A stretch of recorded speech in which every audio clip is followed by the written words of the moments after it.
personal nga pagpangunan ni Davao City Mayor Sebastian Baste Duterte, opisyal nga nihimong bana og asawa ang 19 ka mga magtiayon sa gipahigayong kasalan sa barangay Tawan-Tawan ang Baguio District. Dako usab ang kalipay sa mga bag-ong minyo ug sa mga residente sa maong barangay sa pagbisita sa mayor. Di nakig-uban ug nakig-abi-abi siya sa mga katawan human sa seremonya. Mag-uban lang gid mo hantod sa hantod.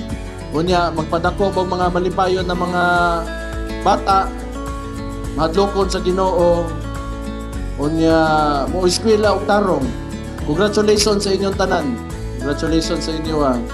Usa sila Pilar ug Danilo Garrido sa mga gikasal nga nagpadayag og dakong pasalamat sa lokal nga pangutmanan tungod sa maong programa. Matod nila, human sa hapit 5 ka tuig nilang panag-ipon, sa katapusan natuman ang ilang damgo nga mahimong legal nga magtiayon pinaagi sa usa ka libreng kasalan. Pasalamat ko una-una sa ato ang mayor jud, sa ato ang pinalangga na mayor.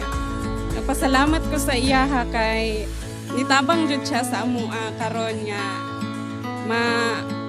kuana jud nga bana og asawa sulod sa 5 years namong panag-uban. Kana lang, ma'am.